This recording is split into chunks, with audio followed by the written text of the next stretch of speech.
ان دنوں آپ دیکھیں گے کہ ایک نکاح والا ویڈیو کانپور سے بہت وائرل ہو رہا ہے۔ پتہ ہے تمہیں پہلی بیوی ہوں میں، پتہ ہے آپ کو یہ بات، پتہ ہے آپ کو بات؟ باہر پولیس یہ انسیڈنٹ شام نگر ہاں یہ میری دیورانی اور میں دھکا دے رہی ہوں، دھکا نہیں دے رہی آپ، یہ میں دھکا دے رہی ہوں، پلیز چلیے، پتہ ہے طلاق نہیں ہوا ہے، ہم چھوڑیں گے نہیں اس کو، لو میرج تھی میری، کے شام ہم نگر چھوڑیں کا گے ہے۔ نہیں اس کو۔ 25 جولائی 2026 کو ایک دوسری شادی کا معاملہ سامنے آیا۔ وائرل ویڈیوز کی وجہ سے اس کیس میں کافی افواہیں بھی پھیل گئی ہیں، لیکن اب تک پولیس اور میڈیا رپورٹس کے مطابق یہ باتیں سامنے آئی ہیں۔ لڑکی کی عمر لگ بھگ 32 سال بتائی گئی ہے۔ پہلی بیوی کی عمر لگ بھگ 27 سال ہے۔ پہلی بیوی کو جب دوسری شادی کی خبر ملی تو وہ سیدھا وینیو پر پہنچی اور دعویٰ کیا کہ ابھی تک ان کا طلاق نہیں ہوا ہے، اس لیے یہ دوسری شادی غیر قانونی ہے۔ دیکھیں، اللہ پاک نے مرد کو 4 نکاح کی اجازت دی ہے، لیکن اس کی ایک شرط ہے۔ شرط یہ ہے کہ آپ اپنی بیویوں میں عدل کر سکو۔ اگر آپ عدل نہیں کر سکتے تو اللہ تعالیٰ نے کہا کہ آپ دوسرا نکاح نہ کریں۔ عدل کا مطلب صرف پیسوں یا اخراجات سے انصافی نہیں، بلکہ عزت اور محبت سے بھی ہے۔ قرآن میں بتایا گیا ہے کہ لیکن اگر تمہیں ڈر ہو کہ انصاف نہیں کر سکو گے تو صرف ایک ہی کرنا۔ سورہ النساء۔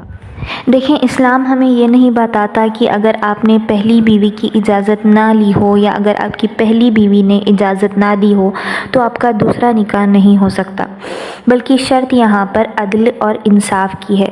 اگر اس آدمی کی نیت عدل کی نہ ہو یا اگر یہ عدل اور انصافی کرنے میں چوک گیا تو یہ بالکل غلط اور گناہ ہوگا۔ اللہ پاک نے یتیموں اور بیواؤں کے سہارے کے لیے مرد کو 4 نکاح کی اجازت دی ہے۔ دیکھیں، اکارڈنگ ٹو می نکاح گناہ سے بچنے کا راستہ ہے۔ آج بھی بہت سی لڑکیاں بنا محرم کے نامحرم کے نہ جانے کتنے تکلیفوں سے وہ گزر رہی ہوں گی، نہ جانے وہ کیا کیا برداشت کر رہی ہوں گی۔ دیکھیں، ہم لوگوں نے نکاح جو کہ ایک بہت اچھی سنت ہے اس کو بہت مشکل بنا دیا ہے۔ ہو سکتا ہے اس وجہ سے بھی اپنی مسلم بہنیں جو ہے نا اس حد تک مجبور ہو گئی ہیں یا اس حد تک جو ہے نا وہ تکلیفیں برداشت کر رہی ہیں کہ وہ غیر مذہبی لوگوں سے بھی نکاح کے لیے جو ہے نا راضی ہو جا رہی ہیں۔ اسلام یہ نہیں کہتا کہ اگر تمہیں دوسرا نکاح کرنا ہو تو تمہیں پہلی بیوی کی اجازت لینی ہی ہوگی۔ دیکھیں، میرے حساب سے انہوں نے جو کیا وہ غلط ہے۔ ماشاءاللہ انہوں نے برقع پہنا ہے، ماشاءاللہ سے آپ نے برقع پہنا ہے، آپ کو دین کی سمجھ ہے، اور صرف اس لیے کہ آپ کے شوہر نے آپ سے بنا بتائے دوسرا نکاح کرنا چاہا، آپ نے اپنے ہی گھر کے عورتوں کو پورے دنیا کے سامنے بے پردہ کر دیا۔ غلطی اس لڑکی کی بھی نہیں ہے۔ دیکھیں، جو بھی یہ ویڈیو دیکھ رہا ہے اسے سمجھ آ رہا ہے کہ یہ جو ہے نا مینٹلی سٹیبل نہیں ہے۔ جس نے یہ ویڈیو بنائی اور جس نے اس معاملے کو پبلک کیا، غلطی ان لوگوں کی ہے۔ انہیں چاہیے تھا کہ وہ دوسرے عورتوں کا پردے کا خیال کریں۔ اگر آپ کے شوہر نے بنا بتائے آپ سے اگر دوسری عورت سے جو ہے نا ایسے ہی رشتہ بنائے رکھا ہوتا تو کیا وہ صحیح ہوتا؟ آپ یہ بھی تو سوچیں نا، جو ہے نا حلال راستہ اپنانا صحیح سمجھا، انہوں نے گناہ سے بچنا سمجھا، انہوں نے اپنے آپ کو گناہ سے بچانے کی کوشش کی ہے۔ آج بھی بہت سے مرد اپنی بیویوں کو دھوکہ دیتے آ رہے ہیں۔ ان کی بیویوں کو پتہ ہی نہیں ہوتا کہ انہوں نے جو ہے نا کسی غیر عورت سے جو ہے نا رشتہ بنائے رکھا ہوتا ہے، شادی کے کئی سالوں بعد تک بھی۔ لیکن جو ہے نا اس آدمی نے یہ سوچا کہ وہ گناہ سے بچے اور نکاح کو، جو کہ اللہ تعالیٰ نے بتایا ہے، حلال راستے کو اپنانے کی کوشش کی۔ اگر آپ کے شوہر نے آپ سے اجازت نہیں لی دوسرے نکاح کے لیے، اس کا مطلب یہ تو نہیں کہ آپ جو ہے نا اسے غلط کہیں گے یا اس کو پوری دنیا کے سامنے ذلیل کریں گے، جبکہ اللہ پاک نے اجازت دی ہے۔ آئی نو کہ جو آپ کا بھی مینٹل سٹیٹ ہے وہ ٹھیک نہیں ہے، لیکن جب آپ تھوڑا سا سٹیبل ہو جائیں گی تو آپ کو خود سمجھ میں آ جائے گا کہ آپ کا جو یہ طریقہ تھا، یہ جو بات رکھنے کا، وہ بالکل ٹھیک نہیں تھا۔ آپ کی جو بھی شکایت تھی یا آپ کی جو بھی کمپلینٹ تھی اپنے شوہر سے، آپ کو چاہیے تھا کہ وہ آپ پرسنلی سارٹ کریں، نہ کہ آپ برقع پہن کر جو ہے نا، جبکہ جو بات اللہ تعالیٰ نے صحیح بتائی ہے آپ اس چیز کو غلط بتائیں۔ دیکھیے، الدنیا سجن المومن وجنت الکافر۔ دیکھیں، مومن کے لیے دنیا جیل خانہ ہے اور کافر کے لیے دنیا جنت ہے۔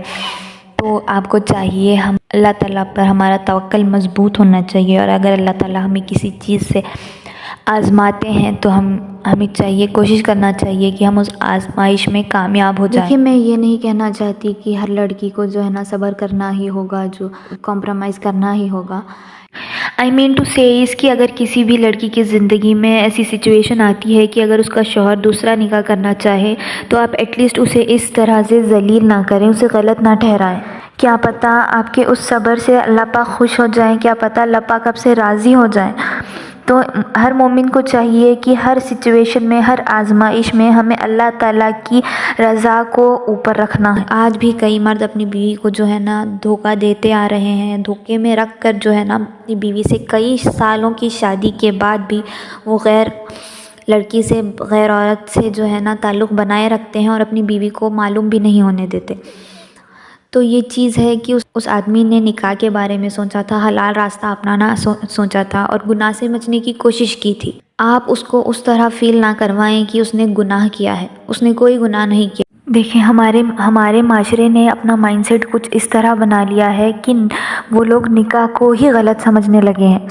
ارے اس نے دوسری شادی کر لیا، ارے اس نے دوسرا نکاح کر لیا۔ آپ یہ سمجھیں کہ نکاح غلط کیسے ہو سکتا ہے؟ حرام ریلیشن غلط ہے، حرام ریلیشن گناہ ہے، نکاح کبھی غلط نہیں ہو سکتا۔